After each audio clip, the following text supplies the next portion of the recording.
All right, welcome back. This is Module 6, and in this module, we're going to talk about why the traditional way of doing your finances doesn't work. So before we dive in, just like every module, I have to give you the disclosure. I am not a licensed attorney, accountant, financial advisor, real estate broker, real estate license, or any other licensed individual. I am just a student of these amazing strategies. I've applied them in my life. They work incredibly well, and I want to share them with you. Do not construe this as specific advice. It is not. This is intended as general information for educational purposes. So with that said, let's dive in. So Henry Ford said, "It's well enough that people of the nation do not understand our banking and monetary system, for if they did, I believe there would be a revolution before tomorrow morning." That says a lot. For the average American, for someone to go in and say about, someone who obviously Henry Ford understood the banking and monetary system, for him to say that if the average American understood that there would be a revolt before tomorrow morning, that's absolutely true. And hopefully you're starting to see some of that as we're diving into some of this information. So let's talk about banking law and deposit accounts for a second. We talked about deposit accounts in Module 2, but we're going to dive a little bit deeper in this section. Banking law and deposit accounts. So those are checking, savings, cash deposit accounts, money market accounts, all of your general types of accounts that you can just go in and get at your local banking branch. They make them easiest to get because that's how they get money to go out and do the other things they do, like loans and investing in markets and those types of things. Federal banking laws allow for the banks to use the money in those accounts to extend loans to other customers and make other investments to make the bank more money. They're using you as a line of credit. And the speed banking strategy turns the tables on the bank to where we use them as a line of credit. That's why we use lines of credit as these tools, is because that's what the bank's doing to us with deposit accounts. So obviously there's something to that. In the case of the speed banking strategy, we're going to turn those tables. We're going to use them like a line of credit. Deposit accounts benefit the bank the most in your relationship with the bank. The use of deposit accounts keeps you on a cash basis and subject to cash segmentation. We're going to talk more about cash segmentation in this module, so stay tuned. Now, savings using the accumulation strategy. The employee mindset individual was taught one way to save for anything, whether that's saving for emergencies or retirement or vacations or whatever the case might be, a rainy day fund. They were taught the accumulation strategy, and I don't think that there's any good use of the accumulation strategy, in my opinion. What the accumulation strategy is think of nests. We build nests. We build a 401k nest. We build a emergency fund nest.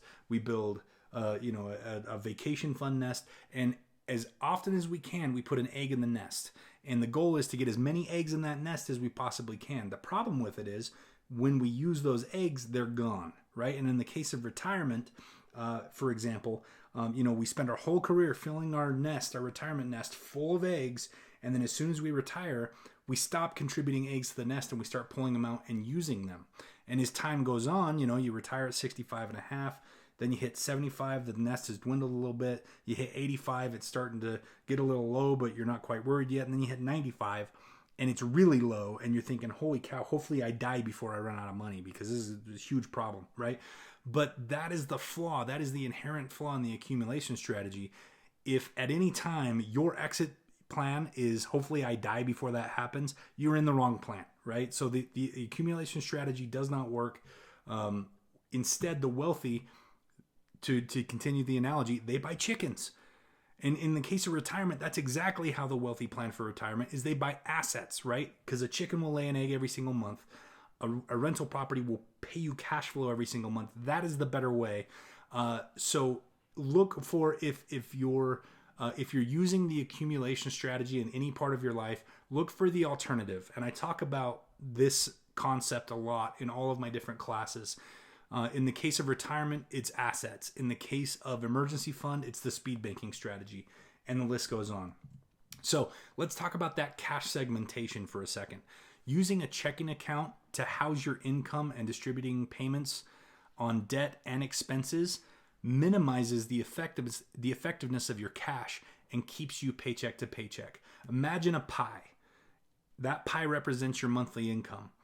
you have to slice that pie into a bunch of tiny little slices to give everybody you've invited to the party a piece, right? All your debtors, and all of your expenses, your subscriptions, your utilities, your cell phone bill, all those things, you got to give them a slice of the pie every single month.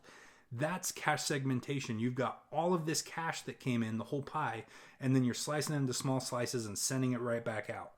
That's why Americans are paycheck to paycheck, and we have to stop doing that. So by using the concepts of speed banking, we are effectively bringing all that stuff back into one place. If we've got a line of credit where we house our debt and we bring the cash in and we house the debt there, we're doing the opposite of cash segmentation. We're bringing everything into one place, and it eliminates that feeling of, the cash going everywhere. So in this case, where the family brought their $5,000 check in, put it right in the line on top of their debt, it eliminated that payment. They know that was one slice of the pie that now they don't have to distribute, and it reverses that cash segmentation idea and keeps more money inside of your personal financial system. So that's the better way to do it. Also, now you can see why I'm saying we don't want to be using accumulation strategies. Get rid of those. All that does is put money back into the cash flow. You can see in this diagram how without raising our income and without changing our lifestyle, just by making a few simple tweaks to the way we do our finances, we added 40% back into our cash flow. That is pretty amazing. That's awesome. So that's hugely important. The cash segmentation and reversing that process is hugely important in the success of your personal speed banking strategy. So I have a lot of people come to me and they say, well, couldn't I accomplish the same thing just by doing our double or triple payments every month? And the answer is not really. I mean, yes, double payments do make you pay off your debt faster, but you're not going to get the kind of velocity and the kind of comfort that speed banking gives you if you do it right. So in speed banking, it uses the power of your full monthly income, not just double payments, but your full monthly income, coupled with the mechanics of daily simple interest to lower your principal faster. It creates higher liquidity. In a line of credit, you can reuse that money you put in. So if there's an emergency tomorrow, you can just tap into that money that you put into the line of credit and go pay for the emergency. Whereas with a double payment on a mortgage, you can't do that. It's a built-in emergency fund. It's a built-in asset acquisition fund. However, it does require discipline to execute. And the discipline comes in the idea that as you pay down your debt, you're going to have an incredible amount of available credit. You have to fight that temptation to go buy liabilities with that credit. However, on the double payment side, the second monthly payment may still be subject to interest. You may still be paying that on that amortization timeline that we're also worried about when it comes to to speed banking versus traditional banking. So it does not affect the amortization timeline. And the whole amount, so if you're making double payments, both of those payments disappear from your cash flow every single month, which leaves you in a bad situation if something pops up, which, as you know, life happens. I mean, stuff pops up all the time. It's very inconvenient for emergencies, very inconvenient for asset acquisition. Basically, if you want to tap into that principal, you've got to go refinance, which just puts you in a worse situation all over again.